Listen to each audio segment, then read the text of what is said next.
Your sister is successful and responsible unlike you.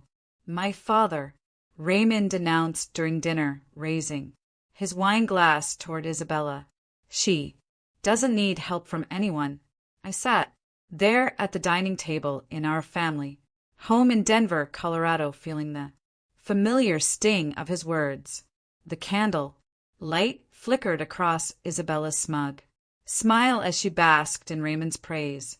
She looked stunning as always, her designer blouse perfectly coordinated with her expensive jewelry.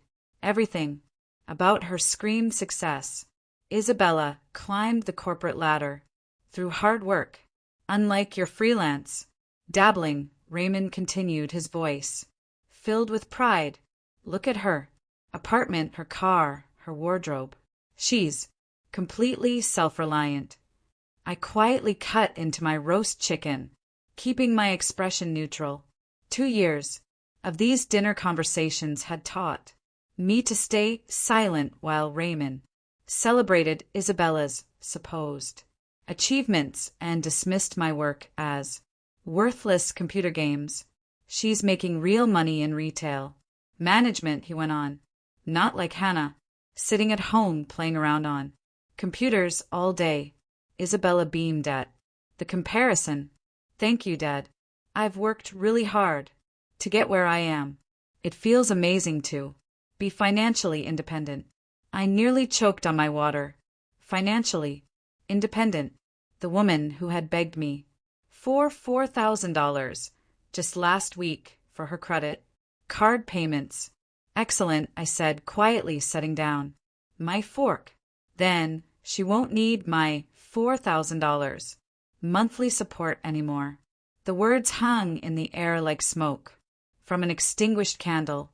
Isabella's confident smile disappeared, instantly replaced by a look of panic.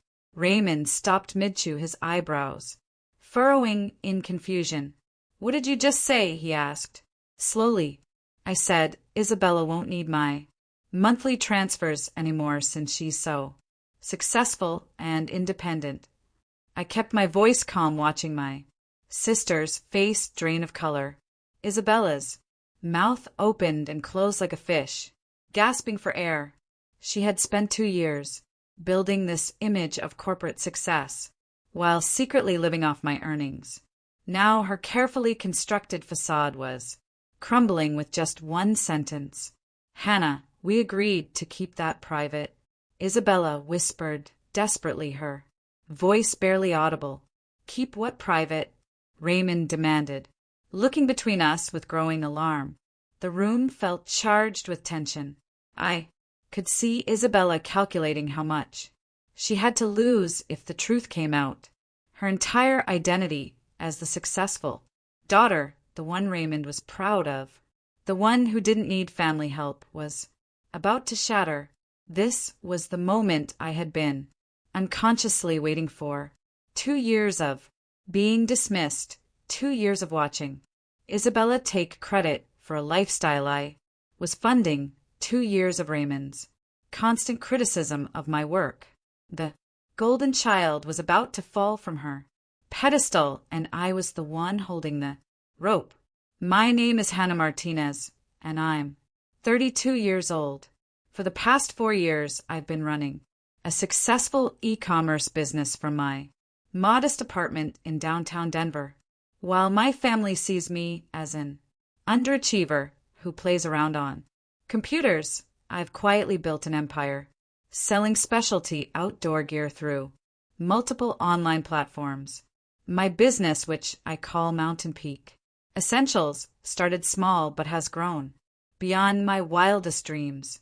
I source high-quality hiking and camping equipment from manufacturers across the country and sell them through my own website, Amazon, and several other platforms. Last year alone, I generated $750,000 in revenue. My profit margins are healthy, and my customer reviews consistently rate 5 stars. The irony isn't lost on me. While Raymond dismisses my computer dabbling, I make more in a month than most people see in a year. but I've always been private about my success. I dress, simply drive a reliable Honda Civic and live below my means. Money has never been about status for me. Isabella, on the other hand, has always been about appearances. At 28, she works as a retail manager at a high-end clothing store in Cherry Creek, earning around $45,000 annually. It's a respectable job, but hardly the executive position Raymond believes she holds. 2 years ago, Isabella came to me in tears. She had racked up enormous credit card debt trying to maintain a lifestyle she couldn't afford. The apartment she rented was bleeding her dry. Her car payments were astronomical, and she was drowning in designer purchases she had made to keep up with her wealthy friends. "I'll pay you back, I promise," she had begged. "I just need help until I get promoted. I can't let Dad know I'm struggling." Being the older sister, I felt protective. I agreed to transfer $4,000 monthly to cover her shortfalls, with the understanding that it would be temporary. Isabella promised she would use the time to get her finances in order and eventually become truly independent. Instead, she used my money to fund an even more extravagant lifestyle. She moved to a luxury apartment, bought expensive clothes, and started posting on social media about her successful career. She convinced our extended family that she was thriving in corporate America while carefully hiding the truth about where her money really came from. Meanwhile, Raymond continued his pattern of comparing us during every family gathering. He would praise Isabella's independence and business acumen while dismissing my work as a hobby. He genuinely believed that Isabella's retail management position was more valuable than my thriving online business. "Hannah needs to get a real job," he would say to relatives. "Isabella is the responsible one.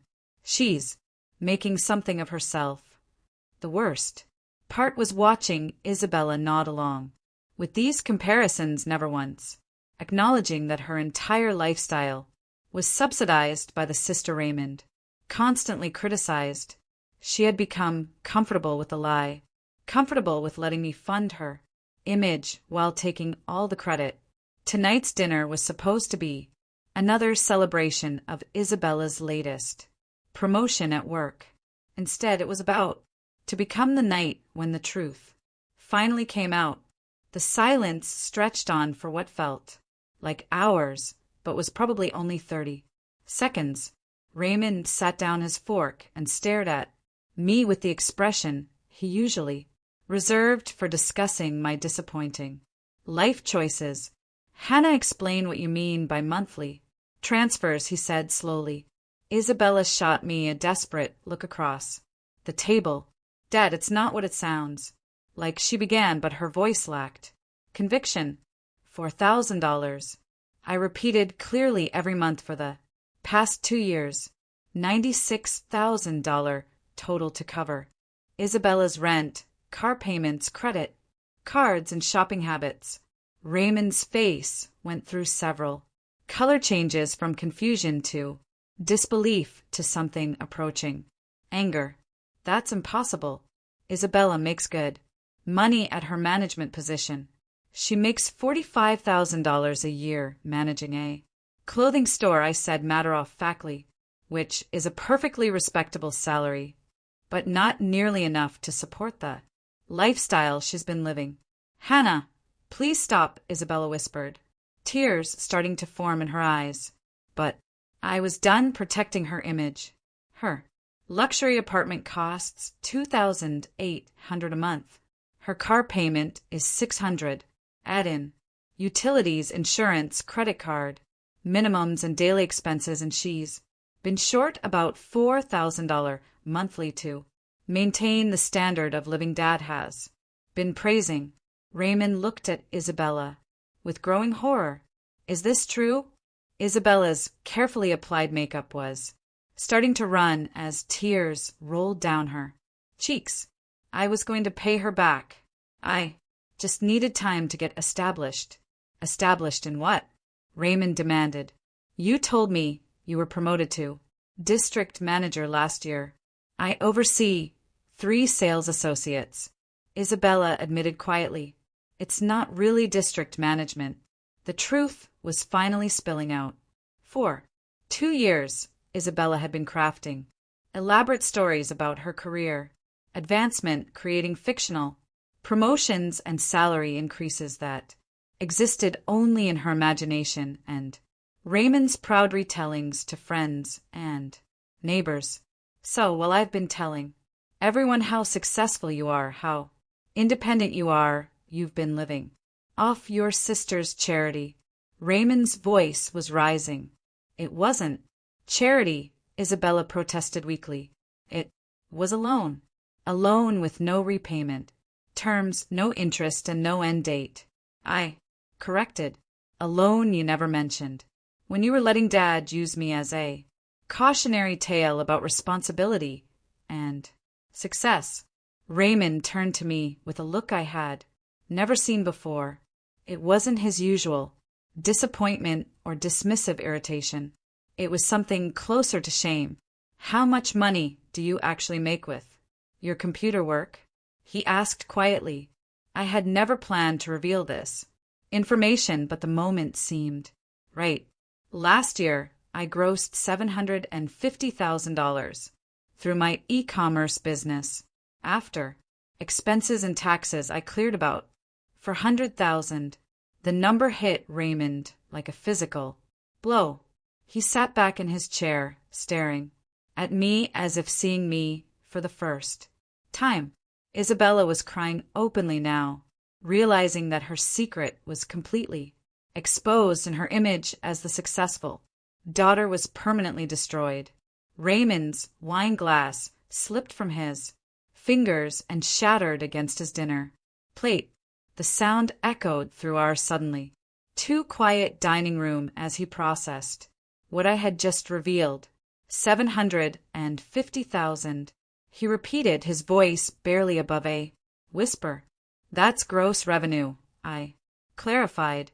My net profit was around 400,000, but yes, Isabella was hyperventilating at the other end of the table. Hannah, you can't cut me off now. My rent is due in 5 days. I have credit, card payments, car insurance, my gym membership. Maybe you should have thought about that before spending 2 years letting Dad believe you were more successful than me. I replied calmly, pulling out my phone. I'm canceling the automatic transfer right now. My fingers moved across the banking app with practiced ease. With a few taps, I deleted the recurring $4,000 monthly transfer that had been funding Isabella's fake lifestyle. There, I said, showing her the screen. Transfer canceled. Raymond was staring at me like I had grown a second head. You make more in a year than I made as a high school principal in 5 years, and you've been sitting here letting me lecture you about responsibility. You never asked about my income, I pointed out. You just assumed that because I work from home I must be unsuccessful. Isabella suddenly stood up, her chair scraping against the hardwood floor. Dad, you have to make her keep helping me. I'll lose my apartment. Sit down. Isabella, Raymond said sharply, his tone cutting through her panic. You've been lying to me for 2 years. I wasn't lying exactly, she protested. I was just managing the narrative. Managing the narrative? Raymond's voice dripped with disgust. You told me last Christmas that you got a $15,000 bonus for exceeding sales targets. Isabella's face crumpled. I knew you'd be disappointed if you found out I was struggling. So instead you let me believe Hannah was the family disappointment while she was literally paying for your life. Raymond stood up, his own chair joining the chaos. Do you have any idea how many times I've told people that Hannah needs to get her act together? How many times I've used Isabella as an example of what Hannah should aspire to be? The irony was almost funny. While Raymond was holding up Isabella as the model of success and independence, she had been entirely dependent on my financial support. Every designer outfit he praised, every luxury he flaunted, every achievement he celebrated had been purchased with money from my supposedly worthless business. Hannah, I need you to reconsider, Isabella pleaded, moving around the table toward me. I'll pay you back with interest. I'll get a second job. I'll do whatever you want. What I want, I said, standing up to face her, is for you to stop pretending to be something you're not. What I want is for Dad to stop using you as proof that I'm a failure. What I want is honesty. Isabella's perfectly styled facade was cracking. Her expensive makeup was streaking down her face, and her designer blouse was wrinkled from stress. For the first time in years, she looked like what she actually was, a 28-year-old retail worker living beyond her means. But Dad thinks I'm successful, she whispered desperately. Dad thought you were successful, I corrected. Now he knows the truth. Raymond was pacing the length of the dining room, running his hands through his graying hair. 2 years, he muttered. 2 years of bragging about Isabella's corporate climb while dismissing Hannah's business as a hobby. It's not a hobby when it pays better than most corporate executives, I said quietly. He stopped pacing and looked at me with something that might have been respect. What exactly do you sell? Outdoor gear, I replied. Hiking equipment, camping supplies, specialized clothing. I have relationships with manufacturers across the country and distribute through multiple online channels. My customer base is primarily adventure enthusiasts who appreciate quality equipment and excellent service. Raymond blinked slowly. And this generates $750,000 annually. More some years, less others, but consistently profitable. Yes, Isabella was still crying, but now her tears had taken on a different quality. These weren't tears of panic about being discovered. These were tears of genuine grief for the life she was about to lose. I need specifics about your business, Raymond said, settling back into his chair with a new intensity.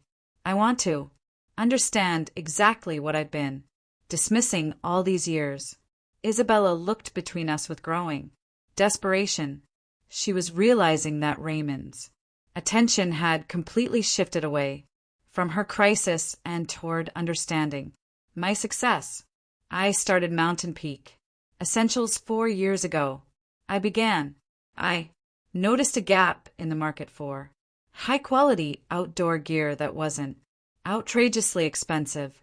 Most camping equipment is either cheap garbage that breaks after one trip or luxury items priced for trust fund kids.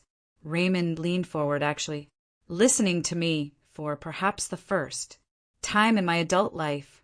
So I researched manufacturers, built relationships with suppliers who produce equipment for major brands, but also do private label work.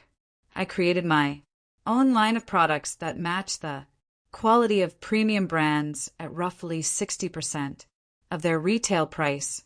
And people actually buy this stuff online? Raymond asked.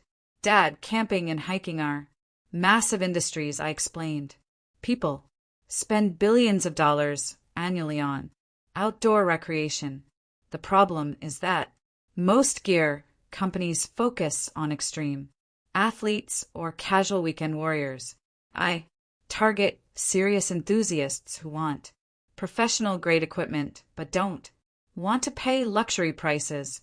Isabella was scrolling frantically through her phone, probably calculating her monthly expenses and realizing how quickly her world was about to collapse. My average order value is around $250. I continued. I process roughly 1,200 orders per month across all platforms. My gross margin runs about 40% after product costs, but before marketing and overhead. Raymond was doing math in his head. 1,200 orders times 250 is 300,000. Monthly times 12 months. 3.6 million in gross revenue. I finished. But that's been my peak year. I told you last year's numbers, which were more typical. The magnitude of my business was finally sinking in.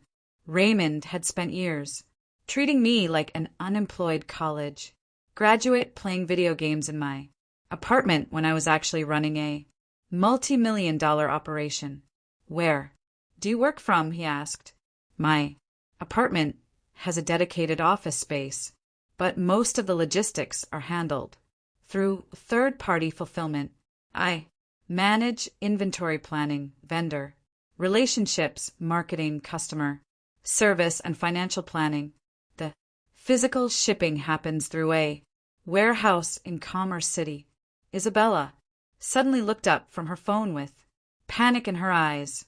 Hannah, my credit card minimum payments alone are $1,800 a month. Without your transfers, I can't even make the minimums. Maybe you shouldn't have bought so much designer clothing, I suggested. Or maybe you should have been honest about your situation instead of building a lie that required constant financial support. But what am I supposed to tell people? Isabella wailed. Everyone thinks I'm successful. Tell them the truth, Raymond said harshly. Tell them you've been living a lie funded by the sister you and I both dismissed as unsuccessful. The weight of the revelation was clearly affecting him. Every conversation we had ever had about my career was being recontextualized. Every time he had criticized my work choices, every time he had held up Isabella as an example, every time he had suggested I get a real job was now revealed as ignorant and hurtful. I need to call your Aunt Jennifer, Raymond said. Suddenly. Why? Isabella asked with dread. Because last month I told her that Hannah should follow Isabella's example and find a traditional career path. I told her that Isabella's retail management position was proof that traditional employment was more stable than entrepreneurship. My Aunt Jennifer, Raymond's sister, was a successful real estate developer who had always been supportive of my unconventional career path. She had probably held her tongue when Raymond made those comments, but she must have known how misguided his perspective was. Isabella was spiraling into full panic mode. She had pulled out her laptop and was frantically searching for apartments she could actually afford on her retail salary. Look at this, she said, showing us a studio apartment listing.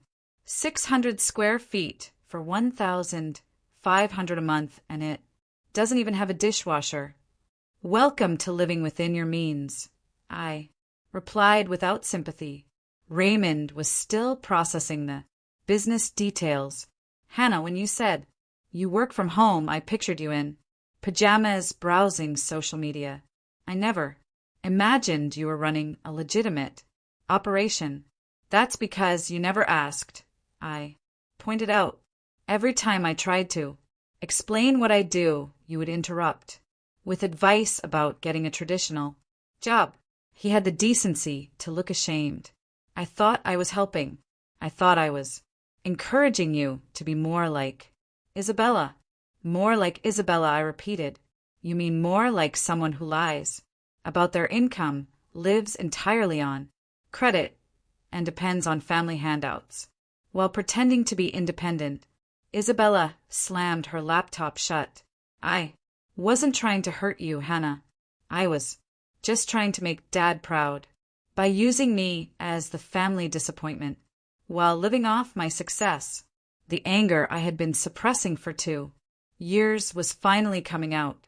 Do you know how many family gatherings I've sat through listening to lectures about responsibility and work ethic while funding your entire lifestyle? Raymond stood up abruptly and walked to the window overlooking our neighborhood. I owe you an apology, Hannah. A massive apology. It's not just about apologizing, I said. It's about recognizing that your assumptions about success and failure were completely wrong. Isabella's traditional job title impressed you more than my actual financial achievement, but her job seemed more, he paused, searching for the right word, more legitimate, I suggested, more respectable, more like what you understand. He nodded reluctantly. That's the problem, Dad. You valued the appearance of success over actual success.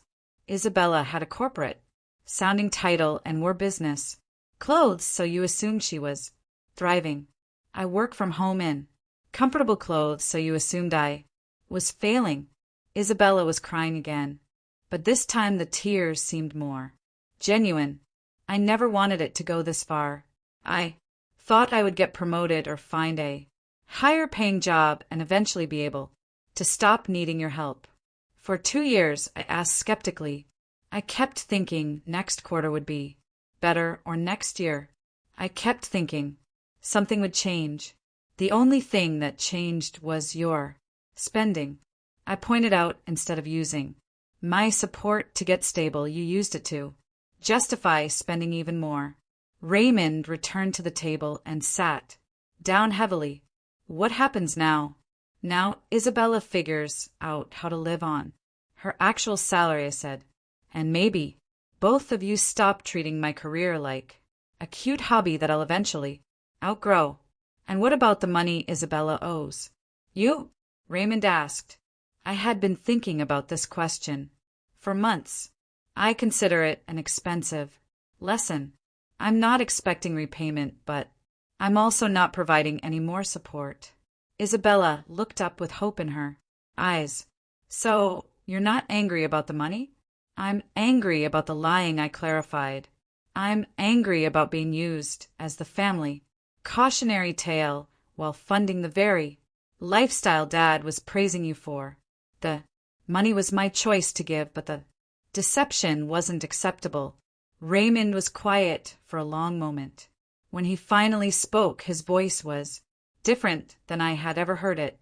Hannah, I would like to learn more about your business, not to criticize or suggest changes, but because I clearly don't understand what you've accomplished, and I'd like to. For the first time all evening, I smiled. 3 weeks later, I sat in my home office, watching my bank account grow instead of shrink by $4,000. The money I had been sending to Isabella was now being reinvested into expanding my business internationally, and the results were already showing. Isabella had moved into a modest one-bedroom apartment 15 minutes from her retail job. She had sold most of her designer clothing and jewelry to cover her credit card payments, and I had heard through Raymond that she was working extra shifts to make ends meet. The most satisfying part wasn't watching Isabella struggle with reality. It was watching Raymond come to terms with how wrong he had been about both of us. He had called me every few days since our dinner confrontation, asking detailed questions about my business operations, not critical questions or suggestions for improvement, but genuine curiosity about how I had built something successful while he was dismissing it as worthless. I told Jennifer about your real revenue numbers, he admitted during one of our calls. She laughed at me for 20 minutes straight. Aunt Jennifer always knew you were underestimating me, I replied. She said she tried to tell me several times, but I wouldn't listen. Raymond's voice carried a weight of regret. She said I was being an arrogant fool who couldn't recognize success because it didn't look like what I expected. That sounded exactly like something Jennifer would say. She had never been shy about calling out family members when they were being ridiculous. The worst part, Raymond continued, is realizing how many people I told that Isabella was the responsible one and you needed to get your act together. I was bragging about her corporate success to everyone, and now I have to figure out how to explain that everything I said was wrong, that the daughter I was criticizing was actually more successful than I ever dreamed, and the daughter I was praising was living in a fantasy funded by her sister's generosity. The reversal was complete. Raymond's entire understanding of his daughters had been flipped upside down, and he was struggling to reconcile his assumptions with reality. The most dramatic consequence came when Isabella's carefully constructed social media presence began to crumble. She had built an enormous following by posting photos of her luxury lifestyle, her designer outfits, and her expensive apartment. Her social media fed the narrative that she was a successful young professional, living her best life. Without my financial support, that content stream dried up immediately. She could no longer afford the designer pieces that had been central to her online image. Her luxury apartment was gone, replaced by a modest space that didn't photograph well. Her expensive dinners and shopping trips became memories. Her followers began to notice. Comments on her posts shifted from admiration to concern. Where have you been? Are you okay? Your content has really changed lately.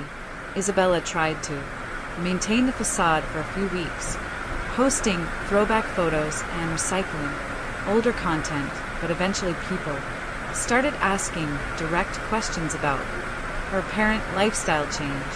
The final blow came when one of her former coworkers, someone she had probably bragged to about her corporate success, commented publicly asking about her big promotion that never seemed to have happened.